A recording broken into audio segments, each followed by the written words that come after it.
Espero que você, de fato, tenha vindo com bastante alegria. Nós estivemos estudando domingos atrás aí o Salmo 122, quando lá diz: alegrei-me quando me disseram, vamos à casa do Senhor.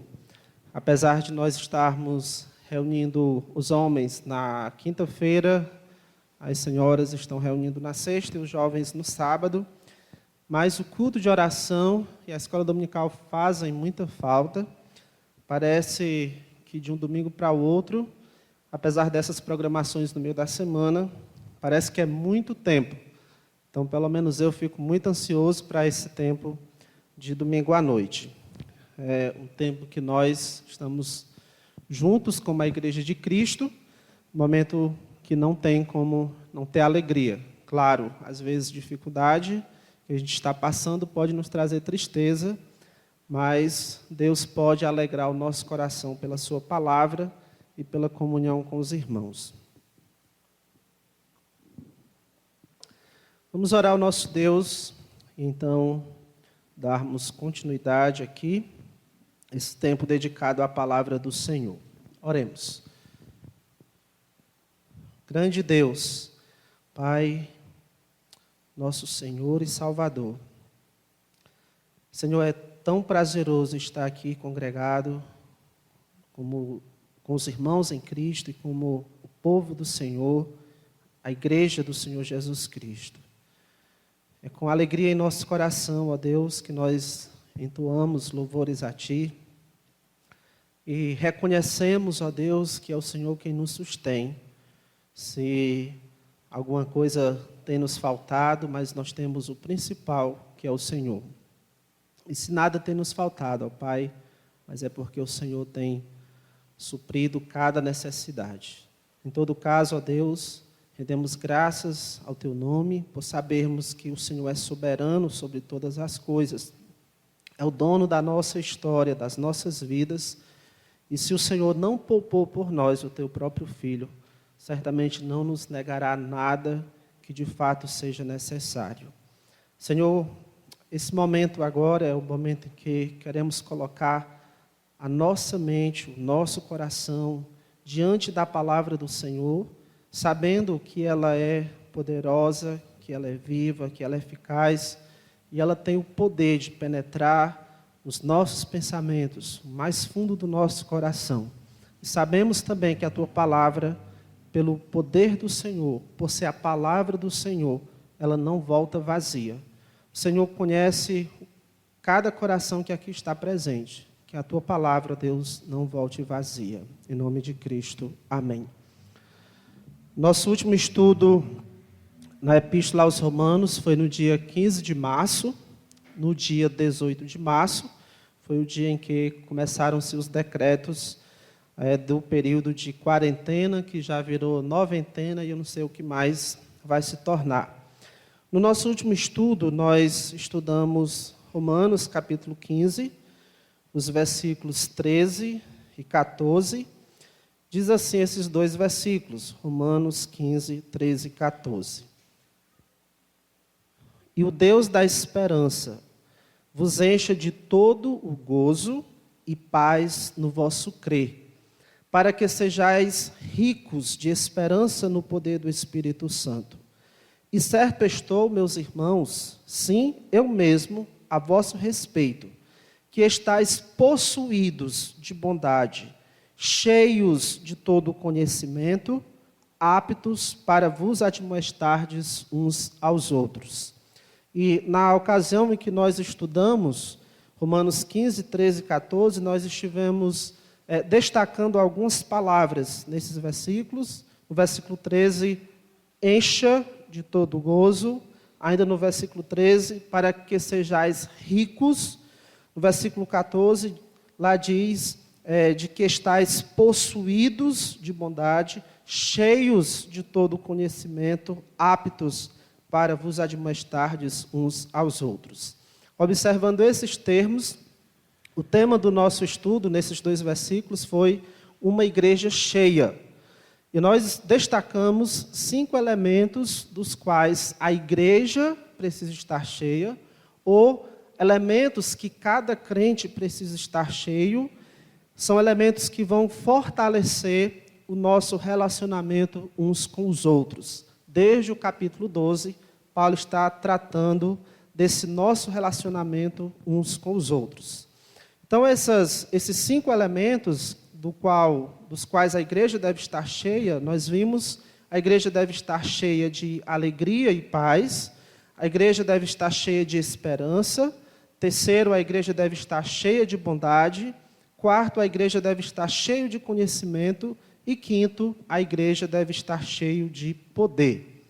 Hoje, nós vamos retomar os nossos estudos nessa epístola de Paulo aos Romanos, mas nós vamos iniciar com uma revisão nesse livro. Essa revisão nós vamos vê-la em 3 partes, começando de hoje. No total, serão 3 domingos em que nós vamos rever o que nós já temos estudado até aqui. Então, será como fazer um voo sobre o livro de Romanos. Alguém que já precisou viajar um pouco mais longe de avião, tem as escalas. Você tem um destino final, mas aí o avião tem que parar em algum outro ponto para deixar passageiros, pegar mais passageiro. Essa parada dele, que ainda não é o seu destino final, é uma escala. Então, nós vamos começar o nosso voo hoje e vamos fazer algumas escalas até que, então, nós cheguemos ao nosso destino final, que é Romanos, capítulo 15 e versículo 15. Nós vamos parar e, então, olhar com mais calma depois que nós fizermos esse voo sobre o livro de Romanos. A minha previsão é que nós vamos concluir o estudo dessa epístola no mês de setembro, e desde já eu peço as orações dos irmãos e peço que os irmãos realmente lembrem de orar para o estudo de um novo livro.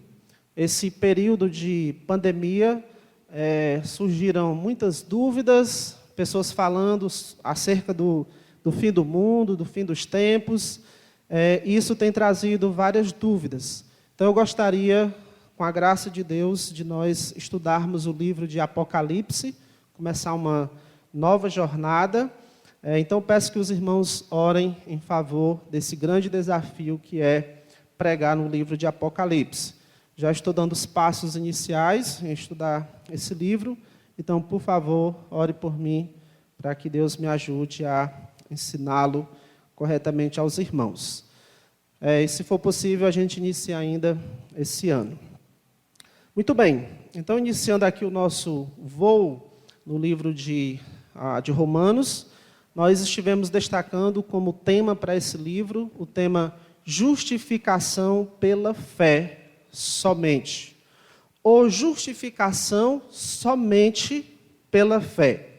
Esse livro ele mostra que Deus justifica, Deus salva, e Ele só salva aqueles que creem. Somente aqueles que creem. Então, para ser salvo, para ser justificado por Deus, o homem precisa somente crer. O homem precisa apenas crer. A justificação é pela fé apenas. A justificação ou a salvação é pela fé somente. Então, para a gente iniciar essa revisão, eu gostaria de hoje destacar 4 expressões que vão nos ajudar, ou 4 termos que vão nos ajudar nessa revisão do que nós temos estudado. A primeira expressão é depravação total. É uma palavra que não aparece no livro, ou uma expressão que não aparece no livro, mas é uma verdade que está contida no livro de Romanos, especialmente do capítulo 1, versículo 18, até capítulo 3, versículo, se eu não me engano agora, versículo 20. Depravação total. E com essa expressão, depravação total, queremos dizer que o homem é completamente afetado pelo pecado.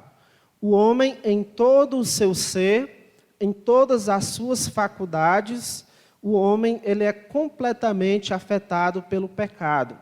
Não há nenhuma parte do ser humano, seja uma parte material, seu corpo, seja a sua parte imaterial, a sua alma, a sua mente, não há nenhuma parte da composição do homem que não seja afetado pelo pecado. De maneira que nós podemos dizer que o homem é por completo pecador. O homem é por completo pecador desde que Adão, nosso pai, desobedeceu a Deus. E essa pecaminosidade presente no homem, ela é vista principalmente, ela se manifesta de muitas maneiras, mas fica muito mais evidente na atitude que o homem tem em relação a Deus. O pecado, ele é visto também na atitude que o homem tem em relação ao seu próximo, mas fica mais evidente na atitude que o homem tem em relação a Deus. E aqui Paulo, ele procura, nessa epístola aos Romanos, destacar como a sua primeira verdade teológica aqui, desenvolver essa pecaminosidade do homem. Fazer os irmãos lá de Roma compreenderem que o homem em seu estado natural, totalmente depravado. E nós percebemos algumas consequências dessa depravação total no homem, em algumas partes aqui dos capítulos iniciais. Uma primeira consequência é que o homem rejeita Deus. Como consequência dessa pecaminosidade do homem, o homem rejeita a Deus. Capítulo 1, versículo 21, diz assim, Romanos 1 e 21. Porquanto, tendo o conhecimento de Deus, esse conhecimento que, de acordo com os versículos anteriores, é um conhecimento que Deus comunicou por meio da criação. Então, os homens sabem acerca desse Deus invisível que manifestou o seu poder, que manifestou a sua própria divindade por meio das coisas que foram criadas. Então, tendo o conhecimento de Deus, qual é a atitude dos homens? Não o glorificaram como Deus. Há da parte do homem uma rejeição a Deus. Versículo 23 diz, e mudaram a glória do Deus incorruptível em semelhança da imagem de homem corruptível. O homem que deveria adorar o Criador se desvia para adorar a criatura. O homem que deveria adorar esse Deus poderoso, incorruptível, se desvia e vai adorar aquilo que é corruptível. No caso, também o próprio homem. E, por fim, no versículo 28 diz, e por haverem desprezado, olha como essa palavra é forte, e por haverem desprezado o conhecimento de Deus. Por conta da pecaminosidade do homem, o homem rejeita a Deus. Por esse estado de depravação total, de o pecado afetar o homem por inteiro, o homem rejeita a Deus. Mas ainda uma outra consequência que nós podemos observar acerca dessa depravação total, é que todos os homens, sem exceção, são pecadores. Quando se diz que a humanidade é totalmente depravada, que todos os homens são por inteiro afetados pelo pecado, será que alguém escapa a essa realidade, a essa situação? Sim, tem alguém, que é o Senhor Jesus Cristo. Mas não vamos colocar Jesus Cristo aqui na questão.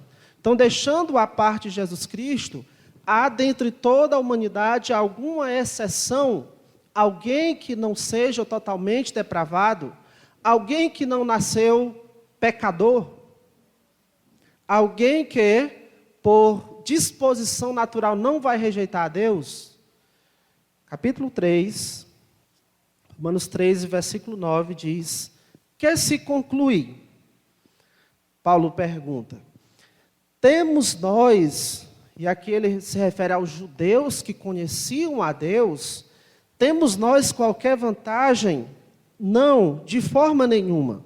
Pois já temos demonstrado que todos, tanto judeus como gregos, e aqui a gente pode pensar nos gregos como os que representam os gentios, ou seja, todos os povos que não são judeus, pois já temos demonstrado que todos, tanto judeus como gregos, estão debaixo do pecado. Como está escrito, versículo 10, não há justo, nem um sequer. Há alguma exceção? Não há nem um sequer. Todos se extraviaram e se fizeram inúteis. Não há quem faça o bem. E de novo ele enfatiza, não há nenhum sequer. O homem é totalmente depravado. Todos os homens, sem exceção, são pecadores. Versículo 23 de Romanos 3 diz, pois todos pecaram e carecem da glória de Deus. Uma terceira consequência é que o homem, ele tendo essa disposição para rejeitar a Deus, todos os homens, sem exceção, são pecadores. Uma terceira consequência é que não há nada que o homem possa fazer por si mesmo para ser salvo. Não há nada que o homem possa fazer para salvar-se. Ele pode fazer o que ele quiser, ele pode tentar fazer muitas coisas, mas nada do que ele fizer vai fazer com que ele seja salvo. Capítulo 3, versículo 20 diz, visto que ninguém, olha essa expressão, ninguém, que abrange a todos, será justificado ou salvo diante dele por obras da lei. Ninguém, nenhum homem vai ser justificado por Deus por seguir a lei, por obedecer à lei, pela prática de boas obras. Visto que ninguém será justificado diante dele por obras da lei, em razão de que, pela lei, vem o pleno conhecimento do pecado. Essa é a condição natural e espiritual do homem. Todos nós nascemos pecadores. E por isso a nossa tendência sempre é rejeitar Deus, desprezar as coisas de Deus. Nós estamos muito mais dispostos a nos curvarmos diante de uma imagem do que pensar na glória do Deus invisível. Estamos muito mais dispostos a abraçar como nosso Salvador uma imagem que nós vemos, do que parar para pensar naquele que criou todas as coisas, que nós não vemos. A nossa disposição natural nos dá força para buscarmos nos formar em biologia, para estudar até o ponto de nos tornarmos bons matemáticos, para nos tornarmos especialistas em letras, estudarmos engenharia, nos esforçar para estudar administração, para nos formarmos em direito, e gastamos tempo e mais tempo numa coisa ou outra, mas nós não temos o mesmo esforço, ou não fazemos o mesmo esforço para conhecermos mais de Deus. Essa é a nossa disposição natural. Gastarmos tempo em muitas outras coisas que também são boas, como esses exemplos que eu citei, mas não termos o mesmo esforço para buscarmos conhecer mais a Deus. Por natureza, desprezamos a Deus. E por isso, nós somos culpados. Por causa do pecado e dessa nossa disposição em relação a Deus, consequentemente, o homem é réu no tribunal de Deus. E isso nos leva à nossa segunda expressão, nessa revisão do livro de Romanos, que é a expressão condenação. Esse estado de depravação total nos coloca em uma situação de condenação diante de Deus. Você já se imaginou em pé diante de um juiz como réu, você sendo acusado de crimes? Pois, muito bem, por causa do pecado, o homem está no banco dos réus diante de Deus. O homem está condenado diante de Deus. Olha o que diz esses versículos. Capítulo 1, versículo 18. A ira de Deus se revela do céu contra toda impiedade e perversão dos homens, que detêm a verdade pela injustiça. A ira de Deus pode ser derramada a qualquer momento sobre estes homens que detêm a verdade pela injustiça. Final do versículo 20 diz: tais homens são por isso indesculpáveis. Todos são culpados. Versículo 2 diz, do capítulo 2, bem sabemos que o juízo de Deus é segundo a verdade contra todos os que praticam tais coisas. Capítulo 1, versículo 32. Ora, conhecendo eles a sentença de Deus, de que são passíveis de morte os que tais coisas praticam. O pecado do homem o torna réu no tribunal de Deus. O nosso pecado, não o pecado que nós praticamos, mas o fato de sermos pecadores, nos condena. E nós não temos o que argumentar diante de Deus. Capítulo 3, versículo 19 diz: ora, sabemos que tudo o que a lei diz, aos que vivem na lei o diz, para que se cale toda a boca. Ninguém tenha o que dizer diante de Deus. Ninguém tenha o que argumentar diante de Deus. Todos se tornam culpados diante do Senhor. E a sentença de Deus para nós e os nossos pecados é morte.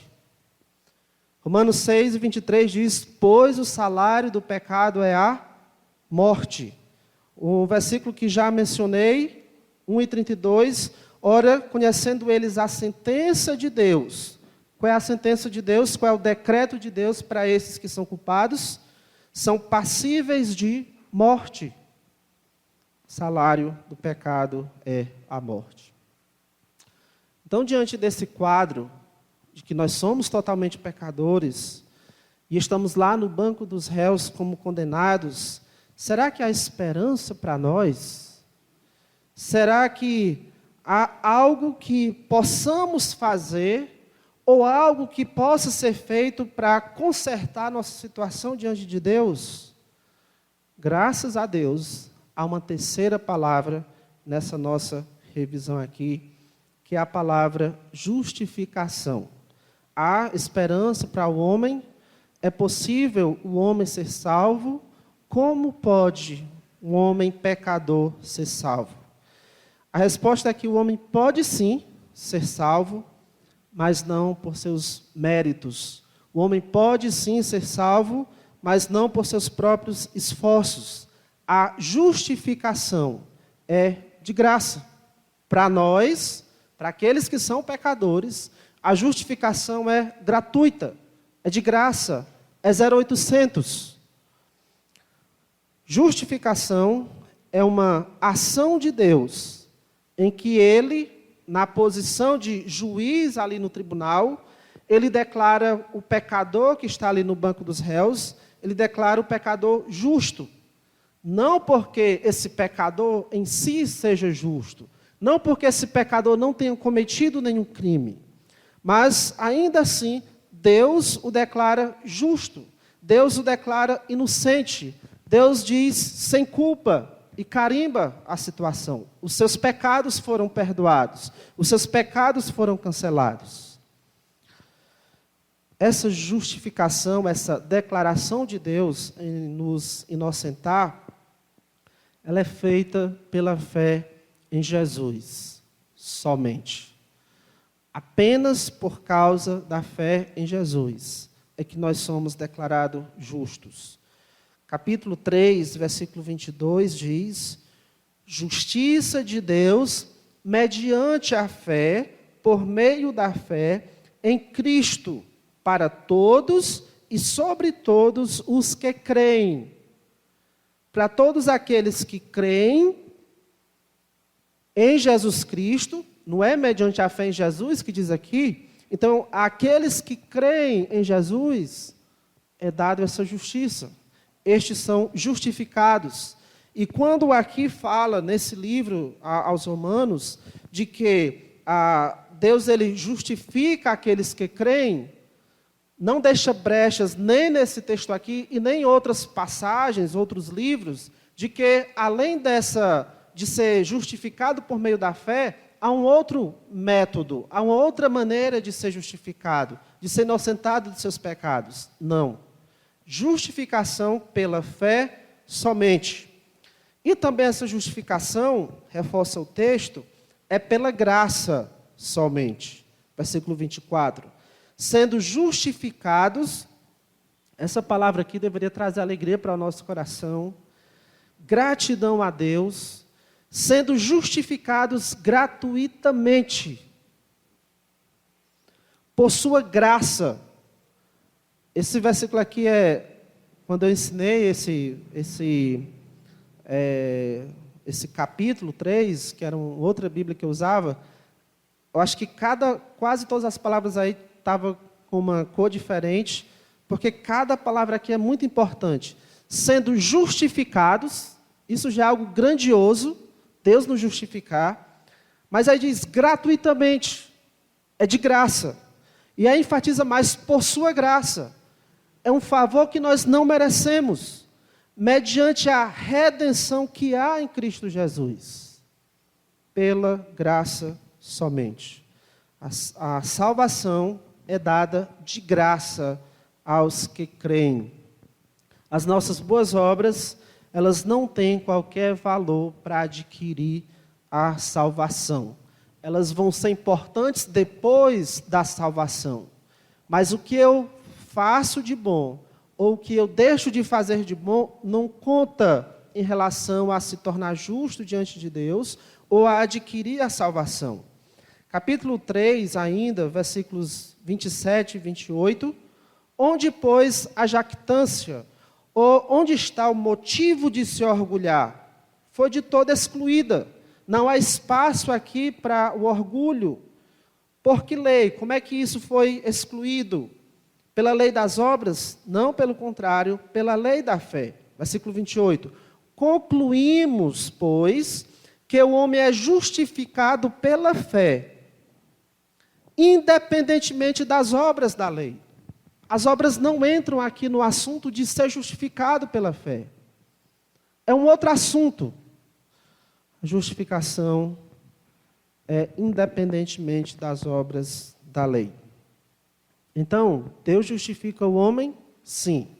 Mas Deus justifica o homem não como uma recompensa às coisas boas que o homem faz. A justificação independe se você obedece à lei de Deus ou não. O homem é justificado pela fé, apenas. Pela fé, somente. Agora, por que esse Deus que está ali no tribunal, no seu lugar como juiz, por que ele faz isso? Ele é um Deus justo, ele é um Deus santo.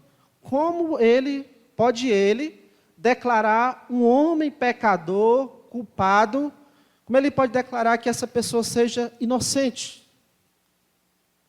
A nossa quarta e última palavra, imputação. A depravação total, condenação, justificação. E uma quarta palavra que nos ajuda nesse nosso voo aqui é a palavra imputação. O capítulo 4 nos explica como funciona a justificação, mostrando o exemplo de Abraão, capítulo 4, versículo 3. Pois que diz a Escritura? Abraão creu em Deus, e isso lhe foi imputado para a justiça. O que acontece aqui? Abraão creu em Deus, e isso lhe foi imputado ou contado para a justiça. Essa palavra imputar, ela era usada no contexto econômico e também no contexto jurídico. Pensando nela pelo contexto econômico, essa palavra significa tomar algo que pertence a alguém e creditar na conta de outra pessoa. Entenda, em relação aqui a Abraão, que não foi a fé de Abraão que o justificou. Foi pela graça de Deus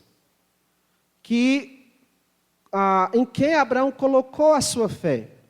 Não é a fé que em si salva, quem salva é aquele em quem Abraão colocou a sua fé. De maneira que nós podemos dizer que a fé nunca é a base ou a razão para alguém ser salvo. A fé nunca é a base ou a razão para a justificação. A fé é apenas o canal através do qual Deus aplica ou deposita a sua justiça. E se você lembra do exemplo do caixa eletrônico que eu usei, a fé ela é como um caixa eletrônico. Através do caixa, você vai lá, coloca os dados da sua conta e você vai transferir uma certa quantia para outra conta. O caixa eletrônico só vai funcionar ali como um veículo, um canal por meio do qual você vai fazer essa transferência de tirar dinheiro da sua conta para colocar na conta de outra pessoa. Pois bem, a fé é só esse caixa eletrônico. É só o meio, o canal que você vai usar para transferir dinheiro da sua conta para a conta de outro. Então, no caso de Deus, ele transferiu da sua conta divina, justiça, para a conta de Abraão. E o caixa eletrônico que Deus usou foi fé, a fé de Abraão. Deus tinha na sua conta justiça, e Deus transferiu para a conta de Abraão, por meio da fé, a sua justiça. E a justiça que Deus depositou na conta de Abraão, Abraão pode dizer agora, é minha justiça. Abraão agora é justo, porque Deus o justificou. Abraão creu em Deus e isso lhe foi imputado para a justiça. Agora, uma outra coisa boa dentro de tudo isso é que, assim como aconteceu com Abraão, acontece também com você, aconteceu com aqueles que creem em Jesus. Pode acontecer com você se você crê em Jesus. Capítulo 4, versículos 23 e 24 diz: e não somente por causa dele, de Abraão, está escrito que lhe foi levado em conta, mas também por nossa causa, posto que a nós igualmente nos será imputado, ou seja, assim como foi colocado na conta de Abraão, creditado na conta de Abraão, também a nós será creditado em nossa conta. A nós quem? A saber, a nós que cremos naquele que ressuscitou dentre os mortos a Jesus. Quem foi que ressuscitou Jesus dentre os mortos? Atos 4 e 32, Deus Pai. Se nós confiamos em Deus, será acreditado também em nossa conta justiça. Deus irá nos justificar. E é por meio de Jesus, porque Jesus pagou a conta, quando Ele morreu por nós, na cruz do Calvário, pagando o preço dos nossos pecados. Uma outra coisa belíssima acerca da justificação é que a justificação ela não muda só a nossa condição espiritual diante de Deus, de culpados para inocentes, muda também o nosso relacionamento com Deus. Capítulo 5, versículo 1 diz: justificados, pois, mediante a fé, temos paz com Deus, por meio de nosso Senhor Jesus Cristo. Você prestou atenção nas palavras aí? Justificados, por meio da fé. Olha o resultado dessa justificação por meio da fé. Temos paz com Deus, por meio de nosso Senhor Jesus Cristo. Dentre os muitos benefícios da justificação, o principal é que nos reconciliamos com Deus, ou nos tornamos amigos de Deus. Capítulo 5, versículo 10 diz: porque se nós, quando inimigos, fomos reconciliados com Deus, como? Mediante a morte do seu Filho, versículo 11, e não apenas isto, mas nos gloriamos por nosso Senhor Jesus Cristo, por intermédio de quem recebemos agora a reconciliação, a amizade com Deus. Imagine que você é culpado por algum crime que você cometeu, e você sabe que esse crime vai lhe render alguns anos de prisão. E está agendado o dia do seu julgamento. Mas nesse dia do julgamento, na hora ali em que você está diante do juiz, o juiz declara você inocente, livre de culpa. Você não vai precisar cumprir nenhuma pena. Isso vai mudar alguma coisa entre você e o juiz? Talvez sim, de você admirá-lo, ser grato a ele, mas não vai aproximar vocês dois. Vocês não vão se tornar amigos por causa disso. Mas nesse caso, com Deus é diferente. Há uma reconciliação de nós com Deus, nos tornamos amigos de Deus.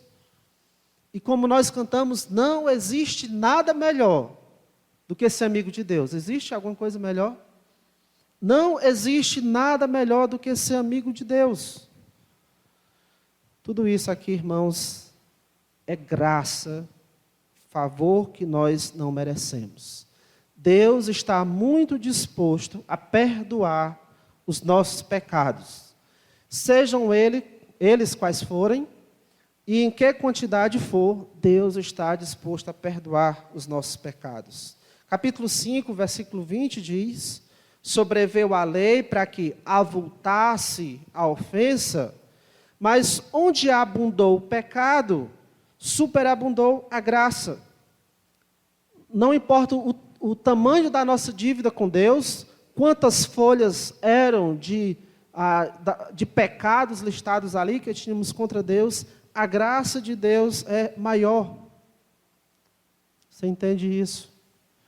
Pode ser que algumas pessoas não estão prontas, dispostas a lhe perdoar, mas Deus, Ele perdoa. Ele está pronto a perdoar os nossos pecados. O tipo de pecado e a quantidade de pecado não é um obstáculo para que Deus lhe perdoe. Não é.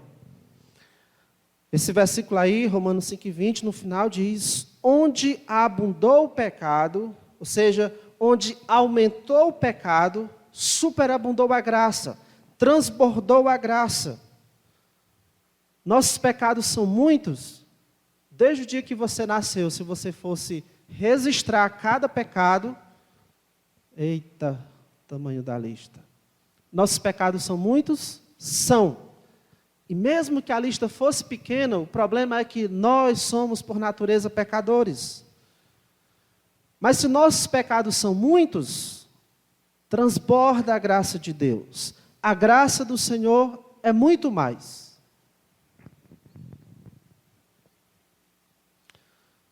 Depravação total, condenação, justificação e imputação. Justiça, creditado na nossa conta pela fé em Jesus. Aqui nós vamos fazer uma escala, parar por hoje o nosso voo aqui em Romanos, parando aqui no capítulo 5. Mas antes de terminar, deixe-me fazer algumas perguntas à luz do que nós vimos hoje. Qual é, de verdade, a sua situação agora diante de Deus? Você é alguém que ainda está lá no banco dos réus? Ou você é alguém que já está em amizade com o juiz, está em amizade com Deus?